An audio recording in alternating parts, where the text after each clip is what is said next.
Welcome back. Last time, we dealt with a film that barely paid lip service to the source material, but today we'll be looking at a much more faithful adaptation, with the Dunwich Horror. So welcome back to HP Lovecraft Month.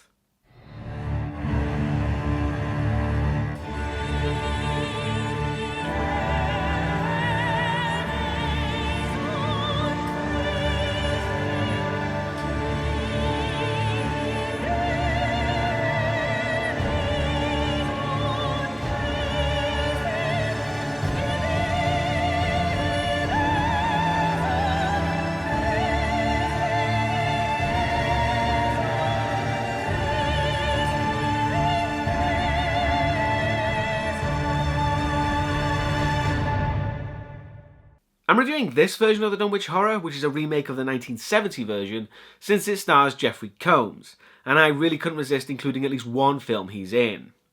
Although this film has a few modernisations and a crap ton of fan service references, it's still a pretty faithful adaptation, despite the made-for-TV cheapness being painfully obvious. So let's take a look. The film begins with some backstory on the Whateleys. God! No, not Wheatley. Whateleys family, specifically Lavinia Whateleys, who is currently giving birth.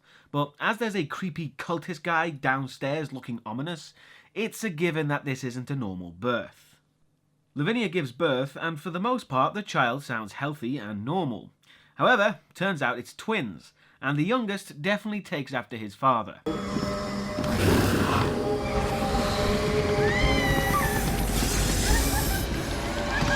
And this is one of the biggest problems with this adaptation, because the first child born was Wilbur Birthday, and in the story he continues to feed some unknown cosmic horror throughout, and only at the end do we find out it's his twin brother.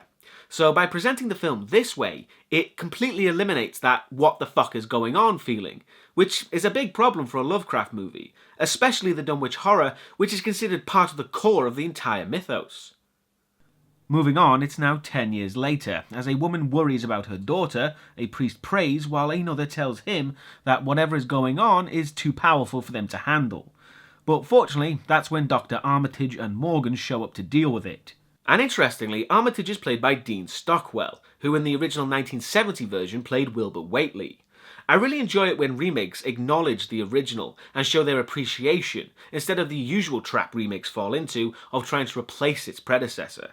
The doctors immediately ask questions about the building, finding out the girl's bedroom is a converted attic, and they suspect the former owner of the house was a sorcerer who left something behind to cause what's happening to happen. It's then time for a good old-fashioned exorcism, and the doctors talk to the girl, who seems pretty normal, while she's talking to Armitage, but he pretty quickly puts his foot down. So what's your name? Caitlin? Oh. Well, that's a quaint name for a 60,000-year-old alien demon. Armitage is like a Van Helsing or John Constantine kind of character, who's someone who knows this stuff and deals with it on a regular basis. In the story, he's just a university professor who figures something out, but here he's much more of a demon hunter for hire. The demon, losing the facade, talks about an open gateway. That'll be important later. And while Armitage keeps it distracted, Morgan has found something under the floorboards, a pyramid used in rituals. That's when the demon one-ups Reagan's 360 headspin and actually grows bat wings, knocking the doctors back. But the force is strong with Armitage, as he uses his lightning fingers, which is apparently his thing, to hold the demon back. Dr. Morgan has the pyramid, manipulating it to get rid of the demon, but despite being an expert, she turns it the wrong way, which seems to make the demon more powerful, attacking her. But Armitage puts it right pretty quickly, sending the demon back. Which, for an immortal evil cosmic demon of horror and nightmares, it was a bit too easy to banish, wouldn't you agree? It was as easy as fixing a leaky pipe, just turn it the right way. It doesn't really show how great our heroes are, it just shows how easy it all is. Anyway, we move to the Miskatonic University during a class all about the Old Ones, and all your favourites are there: Cthulhu, Yog-Sothoth, and even Dagon. This film's connection to the Cthulhu mythos is as subtle as a pool ball smashing through a front row of teeth. And you can't deny it's a pretty shameless attempt at fan service. After class, Armitage shows up because he needs the teacher's help with the pyramid they found, and there's instantly some tension between the teacher and Dr. Morgan. Elsewhere at a gas station, a guy and his girlfriend show up in the douchiest car imaginable, with a single scissor door on one side, screaming horror movie fodder. And right on cue, we see Jeffrey Combs, in a car watching the couple, chloroforming the woman in the bathroom pretty quickly, speeding off with her while the boyfriend is none the wiser. Back at the university, Morgan and Armitage ask for the Necronomicon to close the portal the demon spoke about, but the teacher is pretty skeptical, considering it all just mythology. He offers them a copy of the Necronomicon, but they're told it's incomplete because, for some reason, the only spell worth a damn to them in the entire book is on a single page, 751, which none of the copies have, but the original does. I should say at this point that the stuff with the doctors and portals and demon exorcisms is completely new to the film. The story is almost exclusively about the Whately family and what's going on at the farm, with Armitage and his crew only showing up at the end to sort out what kind of crazy shit went down. I feel the film is trying to develop these characters more, but it's focusing in the wrong place. I want to know more about the Whateleys.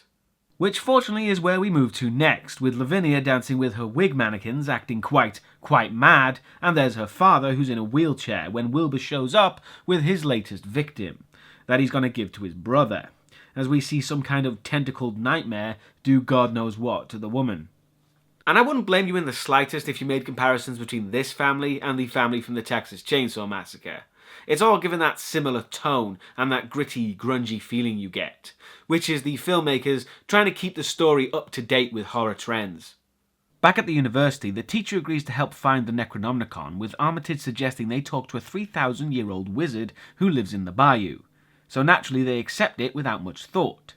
But outside the room, Morgan worries that the teacher, Walter from now on, is a non-believer, and that might get him killed. But they prey on non-believers. Remember what happened to Derleth? She mentioned Derleth there, which is a reference to August Derleth, the first book publisher of Lovecraft's writing, and who made his own contributions to the mythos.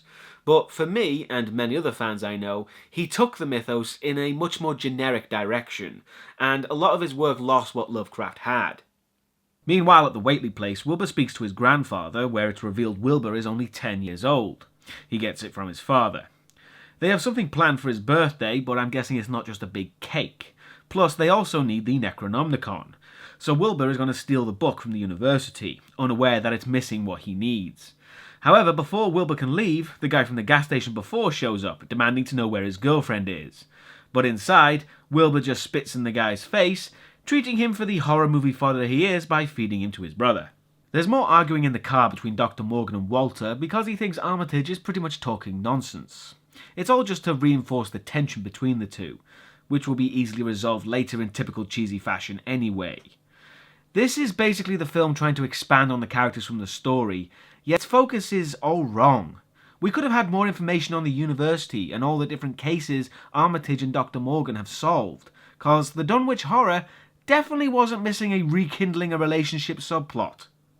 Wilbur leaves for the university and, for whatever reason, has passed the job of feeding his brother to their mother, which either means he wants her to be eaten, or is completely oblivious to how insane she is.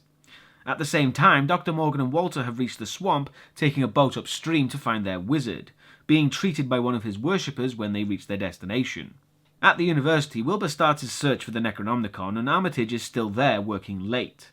When Wilbur asks for a book, Armitage can see he isn't quite right, and it's confirmed when he hears the surname Whately, which is tied with the cult he's investigating. So Armitage decides to help Wilbur find the book. Now, this is probably more a compliment to Dean Stockwell's acting than the writing, but he plays this scene very differently to how it usually goes in horror films, because he's never shown to be afraid or weary of Wilbur, even though he knows exactly what he's up to. He just calmly follows Wilbur to get as much information as possible before trying to stop him. It shows just how calculating and smart Armitage really is.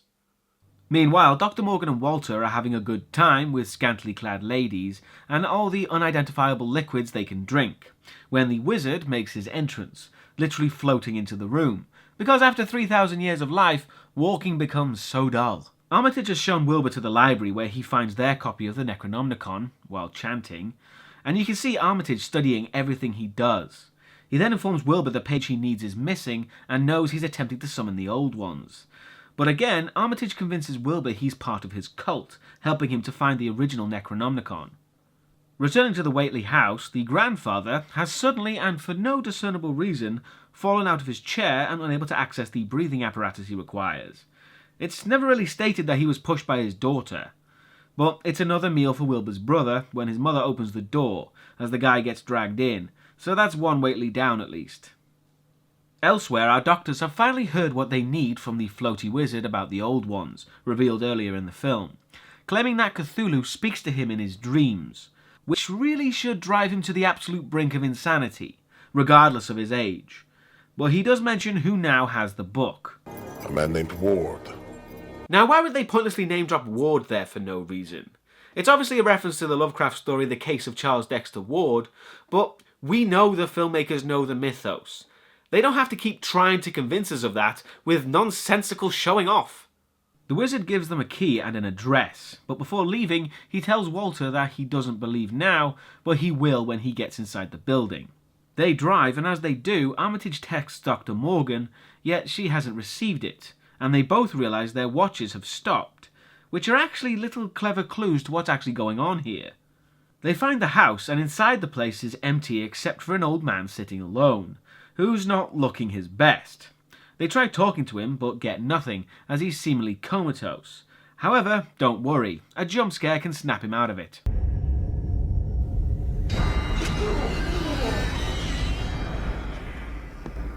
Great. What was the point of that exactly? Did the evil powers that command these things really think a quick, harmless jump scare was needed? Or the film to fall into horror movie cliché? Back with Armitage, he's introduced to Wilbur's mother when Wilbur finds out that his grandfather is now dead, knowing his mother caused it. He tries to feed it to his brother, but she defensively picks up a gun. Over at the other spooky house, the doctors have made their way up to the 4th floor, certain there were only 2 floors before they were inside. The architecture starts messing them around with an impossibly long corridor, but in another room, they find the mad Arab Al-Hazared, the author of the Necronomicon. And he's genuinely known as that in the stories. The search for the Necronomicon isn't in the story, obviously, because it doesn't feel particularly Lovecraft. It's all a bit too cliché and easy to comprehend. It makes the film longer with more in-depth characters, but it's all just inferior stuff to the story's material. In the cave they're now somehow in, they find a hole showing they're actually in the ancient Middle East. But before they can take that in, the cave starts flooding with water as they panic, with Walter pounding his fists on the rock wall. Which, for a professor, is an incredibly dumb thing to do. They literally just made a hole that would make it impossible for the cave to flood. So what are they worried about exactly? But we are talking about a cave in a non-existent 4th floor of a 2-story bed and breakfast, so who the hell knows? Returning to the Whateleys, Wilbur still has a shotgun aimed at him, so he tries to grab his mother, resulting in him being shot down, with some really bad special effects. First, Jeffrey Combs gets hilariously fake tentacles stuck on his shirt, before he becomes a fake skeleton covered in what looks like Nickelodeon gack. It's definitely the worst bit of effects for the entire film. It's also extra sad because the film has lost its Jeffrey Combs, which is a shame. Although, come to think of it, he doesn't tend to survive these kinds of films anyway, so it's not much of a big deal, I guess. Moving on, the doctors have discovered the roof of the cave is floorboards, which they break through and escape, finding themselves back in the house. And with Armitage, he quickly holds the woman at gunpoint. But he's not a bad guy. He knows that really she's innocent. Dude, I was talking here, what the hell? Armitage doesn't mess around, does he? But anyway, back at Cthulhu's House of Wacky Fun, the floor has now broken away to a fiery hellmouth. Pfft, hellfire? So passé for Lovecraft. Morgan chooses this cliched moment to declare her love for Walter. Ah, who gives a fuck? But that's when he realises they never left the wizard, and are in some weird hallucination. Walter also works out there is an original Necronomicon, but that it exists in dreams, as the house itself, which he finds when he removes the wallpaper, discovering the mythical page they're looking for. The film's kinda gone off the rails with its ridiculous Necronomicon stuff. It's just making all this shit up with no connections to the stories, at least not to my knowledge. It's explaining too much. The reason why Lovecraft works is because we don't know everything, and it leaves our imagination to fill in the strangest gaps. Because if it didn't, it would come off like this film does, as badly written disappointment. Our doctors then wake up, surrounded by naked ladies. Hey, I didn't know this was a Stuart Gordon film. And the wizard hands Walter some parchment so he can write down the page he saw. In the car, Morgan informs Armitage they have the page, so he's going to try and stall the creature to give them some time. Upstairs, Armitage gets the full brunt of the creature and all its tentacle madness. He tries using the dark side of the Force again, yet the creature breaks his will, sending him almost insane. And at the university, the doctors are looking for Armitage, but the girl from the beginning shows up, very conveniently, since she has the knowledge to stop the creature. Once they find out Wilbur was there, they immediately leave for the house. The creature has now left the confines of the house and is ravaging the land as a giant purple cloud. Which is a lot more spectacular than the story, where the creature is described as being completely invisible. So the filmmakers had carte blanche here to go as low budget as they like. Not sure why they decided to make this bit flashier than it needed to be. At the house, they find Wilbur's dead mother and Armitage quite mad and in shock from what he's experienced, unable to give the group much information. They figure out that the creature can't open the portal itself, hence why Wilbur needed the book to open it for his brother, which naturally means the creature is making its way back to the house, so everyone needs to mobilize and quickly. Walter's plan is to open the portal and then close it immediately to get rid of the creature, and outside they start the incantation drawing the creature close, but it grabs Armitage and takes him, presumably killing him. Which is a pretty shitty way to kill off a character, especially when that character doesn't die in the story. Seems ultimately pointless and just there for shock value. But they perform the ritual, and after getting a glimpse of the creature, which admittedly does look pretty impressive considering the budget, it grabs Dr. Morgan, but this time she doesn't get taken by the creature, so we know where Walter's priorities are. And once the ritual is complete, the creature disappears, taking the rest of the house with it. And the film ends with the two doctors agreeing to go on a date. Bleh, don't care. And I would be annoyed at the very Hollywood happy ending here, but the Dunwich Horror is one of the few Lovecraft stories where the main characters actually succeed in their goals of stopping the creature. So that was the Dunwich Horror. And despite the ridiculous amount of pointless references and the shoehorned in new added stuff to the story, this is actually a really good version of the original. It sticks very close to the source material, never sacrificing its story for the filmmaker's own new stuff. For the most part, it's just stuff added on, not much is taken away. And of course, I can't leave it there without taking note of Jeffrey Combs' great portrayal of Wilbur Whately. He makes the character very convincing, managing to bypass the lack of a budget and still give a damn good performance. And Dean Stockwell plays the knowledgeable demon hunter very well in this. Those two are the best part. It's just a shame they both die in crappy ways. The Dunwich Horror is a fairly faithful adaptation, but next time we'll be looking at something a bit stranger, and quite possibly the closest Lovecraft adaptation you'll ever see. So until then, see you next time.